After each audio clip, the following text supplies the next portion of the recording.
Well, hello, and today we have another lesson by Professor Choi. Alright, I got a couple of emails from students that were basically asking me what do we do when a recession happens if you are affected by the recession?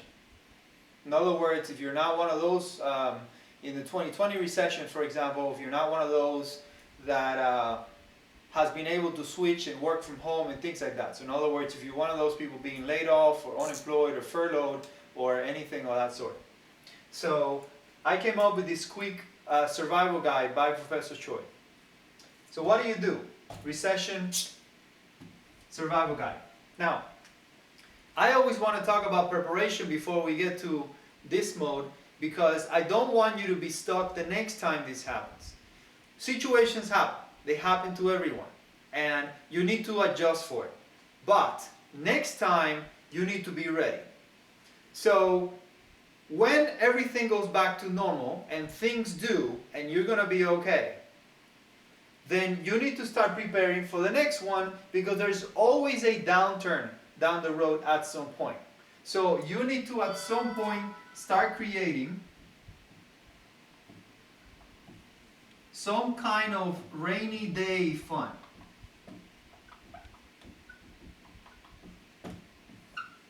Now, how big should your rainy day fund be? Well, it should be, and I'm a little bit conservative on this one, it should be about 6 months of your expenses at home. So let's say, for example, you look at your entire budget and all the money you spend on your household, it's somewhere around $3,000 every month.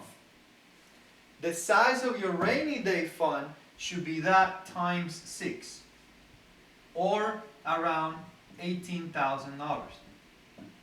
I know that this number is going to be pretty ridiculous to most people out there, but you don't build a rainy day fund on a day.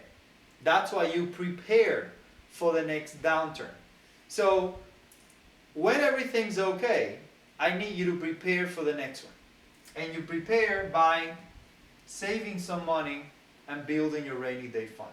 Now, how is it that 6 months works? Well, it has to do with you being ready with money plus credit. So the first thing you're going to start doing on the next downturn is you need to start borrowing some money or trying to figure out how to open credit lines to go through, because it's usually a cash flow problem.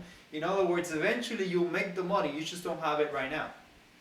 So you need to kind of get some credit, and then that together with the money that you have saved, you're going to be able to survive for longer than 6 months once you build that rainy day fund. If you're one of those Americans, like most people, who have barely any money saved, then basically anything happens to you within a month or two, you're in financial trouble. Okay? So again, for the next time, I need you to prepare. And I'll be putting more videos out about that. But let's say that right now, you're not ready. What do? The first thing we need to do is to become what I like to call money aware. And you need to do that as quickly as possible. When things are good, most people don't worry about how much money they have or how much money they're spending.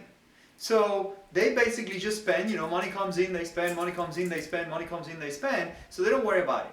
What you need to be doing though, when things happen, is you need to immediately become money aware so you know what you're receiving and what you're spending money on, especially on those expenses. So thing number one is you need to go back and take a look at your budget. You need to sit down and look at your budget right now. Why? Because every day that passes by, it's going to get worse and you don't see it. So the first thing you need to do is you need to sit down and take a look at all your expenses and add them all up to try to figure out how much are you spending and on what. And you need to downsize. You need to figure out a way to cut those expenses as quickly as possible. So once you've identified the items that you have on your budget, you need to figure out how to make those items better or cheaper.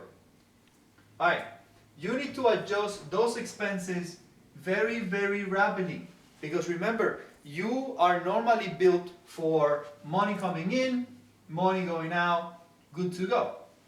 But if you lost your job or if you lost your income, at least temporarily, then what's going to happen is this number is going to decrease very rapidly, but this number is going to stay the same.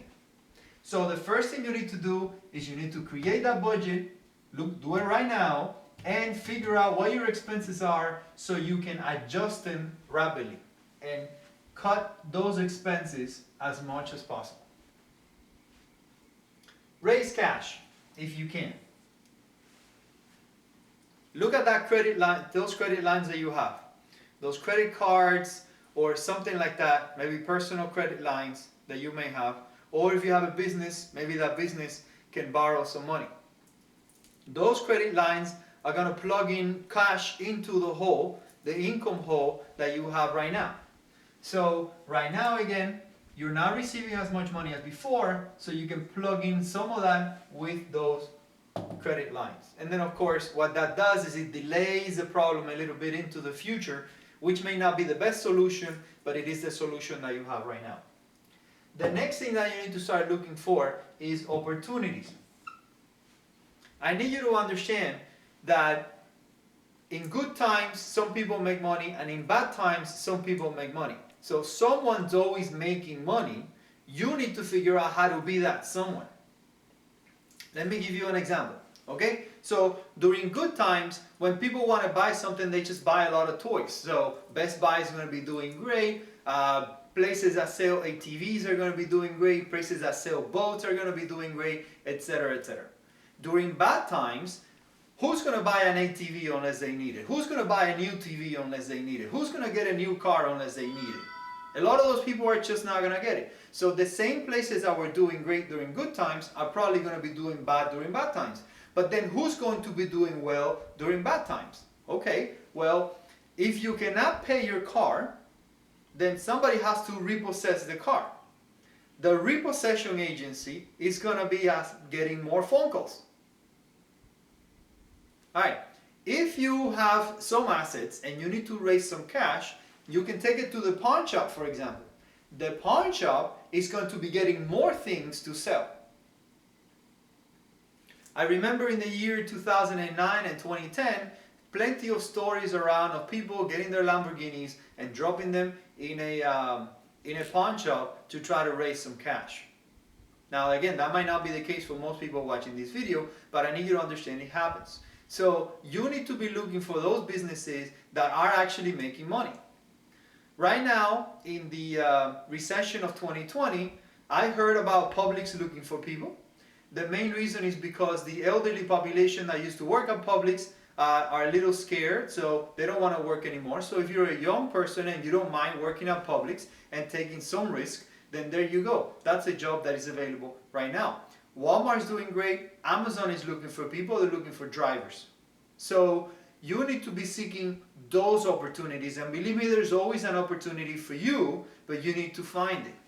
Okay? So you need to switch into the opportunity as quickly as you find it. An opportunity that I always like to present, just in case you forgot, is you can always go back to school. As a matter of fact, this is a really good opportunity, especially for those people that are young and don't really have to worry too much about putting the money on the roof or something, because you don't have to pay for expenses completely by yourself. In other words, you have a family structure, so maybe everyone in the family is not being as badly affected. Why school? The US is very, very nice with lots of financial aid money and student loans. And student loans is money, and financial aid is money. Of course, if you go to your local community college, for example, that money will last you longer. So my usual choice for going back to school and retraining is to go back to your local community college and get some more training. So it's never too late to study, by the way, never too late to learn. So any age, one of the solutions that I always have, one of the opportunities that you should definitely be seeking is going back to school. Not only will it give you some of that money that you need to plug in this hole, but you also have the ability now to get better educated and maybe prepare for the future. And by the way, I teach economics and I teach statistics. So if you're watching my video, you may be able to catch me online. Alright? So this is my suggestion and recession survival guide by Professor Choi. I hope you enjoyed this video. Have a good one.